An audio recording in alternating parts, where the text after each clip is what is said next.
Welcome to the NEA Big Read, Irving. NEA Big Read is a program of the National Endowment for the Arts in partnership with Arts Midwest. As a community, we are reading A Small Story About the Sky by poet Alberto Ríos to inspire creativity and learn about poetry, the desert Southwest, and the Hispanic culture. This video series features 3 North Texas artists who have created work inspired by poetry from the book. The videos were made possible through a partnership with Dallas College North Lake Campus and Bluebonnet Art and Craft Group. The poetry of Alberto Ríos, Arizona's first poet laureate, has been featured in film, set to music, and included in more than 300 national and international anthologies. A Small Story About the Sky is Alberto Ríos' 13th book of poems. Frankie Garcia III is an artist, a curator, and an arts advisor. Frankie originally founded FG3 Fine Art Productions in 2000 as an umbrella cooperative dedicated to establishing unity within the Dallas independent art community, as well as instilling purpose and vision into the work of the individual artist. Since then, FG3 Fine Art Productions has developed into a full-service, comprehensive art advisory company. Over the past 20 years, Frankie has been determined to nurture his passion for culture, love for the arts, and obligation to his community into a professional art career. Excerpts from Medicalarium. 1. Medicine has the X-ray. Literature has the poem. 2. Our innate desire to climb is exposed easily enough in these last science centuries. After a first serious illness, an X-ray of the chest reveals whether or not we have pneumonia, but, more importantly, shows us the rungs of a secret ladder. 3. Pneumonia has in it the troubling cognates pneu, moan, and, more colloquially, inya or in you. The word may have its studied etymology, as most words do, but sometimes a word stops acting like a word, sheds the middleman routine, drops its lawyerly stance, and escorts us straight away to the raw moment. There is no dictionary for the real words of this world. 4. A moan, a plaint, a sigh, a whimper, a lament. Crying, wailing, groaning, whining, screaming at the top of your lungs, crying till you're all cried out at wit's end beyond the pale. We have so many ways to say something's not right. The pains, the diseases, the coughing, the fast breathing and accelerated heartbeats. We don't want to know this, but it's all the same thing. We simply give it many names. 5. Coma and comma. They are easy to mix up. Curiously, using only one M is for the greater slowing, 2 for the lesser. In this case, more is not more. It is like this with so many things. The equation, the equivalent, the equal, the common sense, so often they fail us. 9. Medicine has the patient. Literature has the reader. 10. Both the reader and patient are vested in and changed by the outcome of the plot. The doctor protagonist, as in the novel, is the detective who puts all the clues together and cures the patient. The better they are, the better our chances as readers and patients. Let us be the hero makers. Let the doctors and detectives be those characters. Let us be incidental to the story and ourselves live long, happy, nonfiction lives. Let us be cardboard characters who do not need further development. Let us escape. Let the doctors and the detectives and the plots and plans be memorable fiction, so that when we close the book, we can sigh and move on with our lives. You can describe my work as abstract contemporary. In the art world, anything from 1970-ish on as an artist is considered contemporary, and that's how I define my work. I'm known for my imagery. A lot of times my energy is involved with my work. People relate my work to my shapes and my forms and my textures. That obviously comes through my work. One thing that I like to stress about my work is that there's a purpose behind it. I control every stroke. I know what I want my piece to look like and represent. I absolutely do not let the paint work for me. So that's something that I'm proud of and I've learned to do as an artist. I start my canvases with purpose and direction. A lot of times the textures that I create allow me platforms to focus on specific shapes. That gives me dimension. And my work, up close and personal, that dimension comes through, like the piece behind me. In a photo, it's one way, but in person, it's definitely has a life of its own. The dimension is there. The layers of color, you could see the dimension coming through the layers of paint, and that's something that I definitely make an effort to promote. When I approach my canvases, I definitely have the thought process, my influence, in regards to how I'm going to approach this, comes from my culture. I'm a Chicano, and so with that comes how I was brought up, how I was raised. A lot of that comes through in my color palettes. In the Chicano world, we're bright and vibrant and pinks and turquoises and greens, mixed with the earth tones like browns and grays. And I use a lot of those colors in my work. It's a reflection of my culture. I reflect a lot in regards to graffiti art and street art. That's heavily influenced in my work. And a lot of people, especially people that aren't familiar with those genres, might ask, well, how is that? I don't see any words in your work. It's not really the words, it's the movements, it's the strokes. It's the energy it takes to go from one end to the other and confidently move with that stroke. That's graffiti. If you ever watch a graffiti artist, he controls a spray can. You might even wonder, man, how is he moving so fast? It's just so perfect. It's the perfection involved with that genre. That comes across with my work. I've been influenced with that work my whole life as an artist, drawing, doing graffiti work. So that influence is heavy in my work. Graffiti and street art genres have not always been respected amongst art institutions, the art community. Up until, I would say, the early 2000s, leaders like Banksy out of the UK or Shepard Fairey here in America, along with the art fairs. The art fairs provided them a platform. Outside of the institutions and the renowned galleries, the art fairs provided these artists an opportunity to promote their genre that they felt most comfortable with, being street art or graffiti, and elevating it.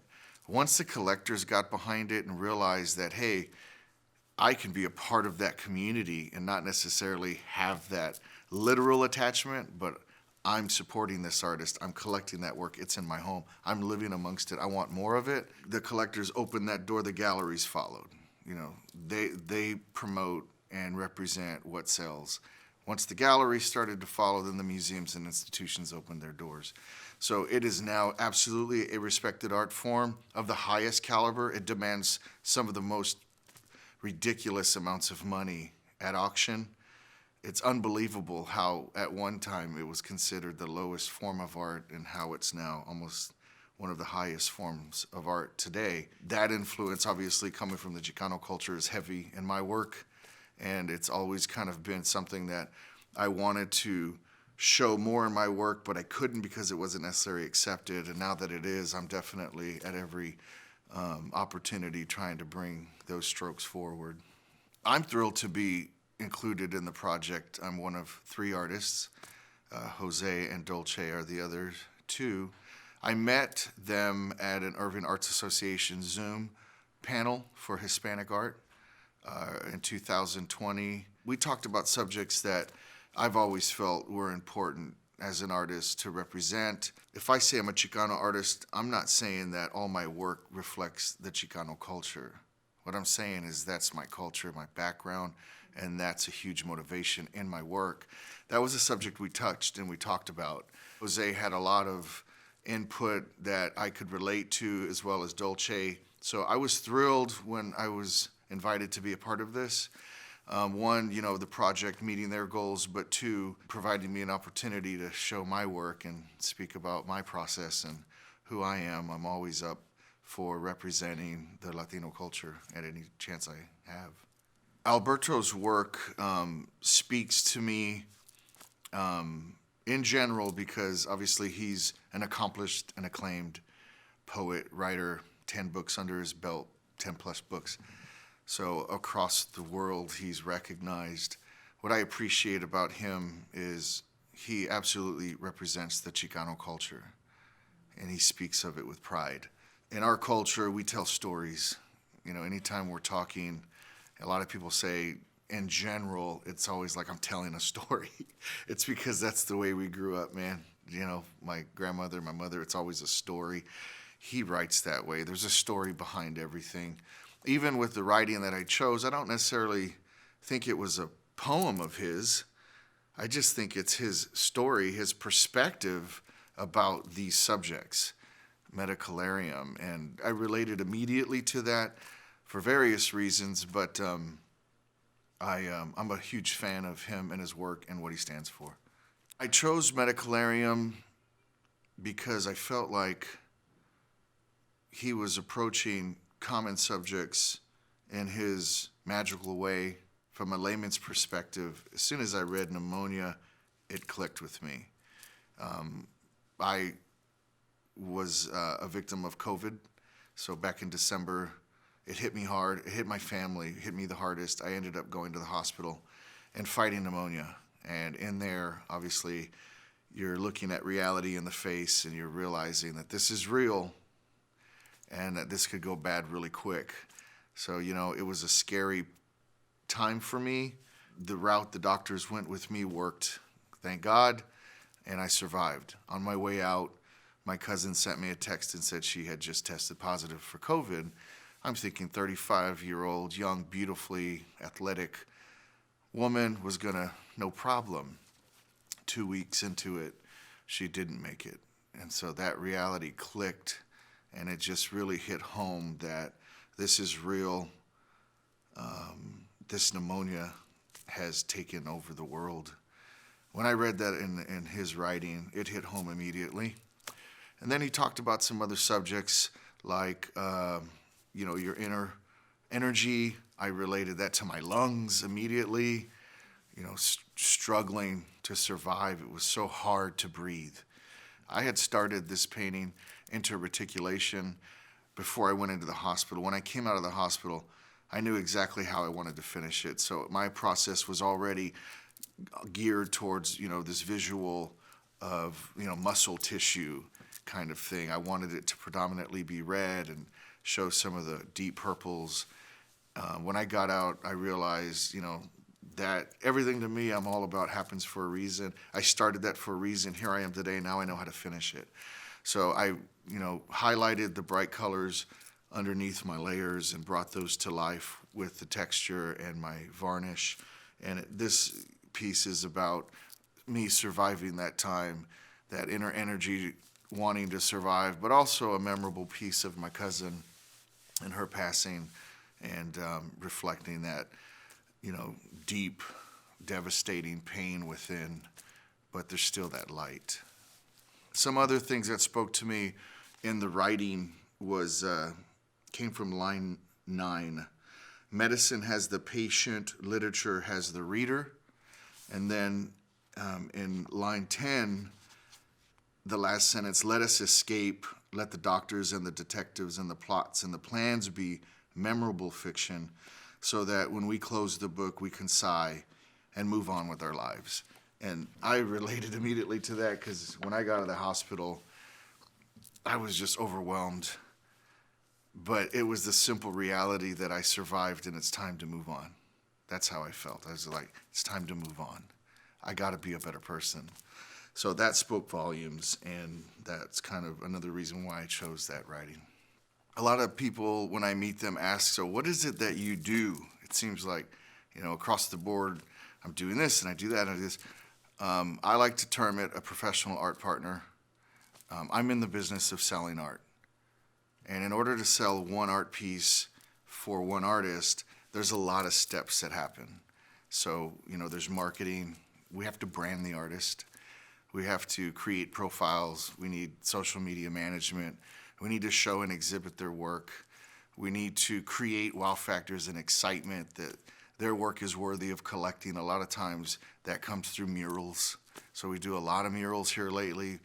Even through COVID, that's one thing that businesses could do to support artists were hire them for murals. So we did a few of those over COVID. But a lot of that work entails me working with other art collectives, institutions, organizations, galleries, nonprofits. I do a lot of nonprofit work. Most of it is related to the arts at some level, whether it's fundraising through the arts or art auctions. And then a lot of times it's just working with underserved kids, teenagers in the community and educating them about art in general, murals. I'll bring them on board and get them to be a part of finishing out murals, giving artists, professional artists, an opportunity to work with those kids or students and bridging that gap, providing that for them. Across the board, there's a lot of things we do within the community. My studio office is in the community I grew up in, which is an underserved community. So every day I unlock my door, I lock my door, and they see me come and go. They see clients come, they see collectors come. They see us working with the kids, and they support that and embrace that. When I wrote my bio, I put together a paragraph, a few sentences that would relate directly to my art community as it was coming from me, and I'd like to read that. There's no better time than these times we're living in today that artists can use our art as a voice and a visual to engage our direct public. We now have social media, and this platform has allowed us to speak freely and create movements that force the powers that be to respond.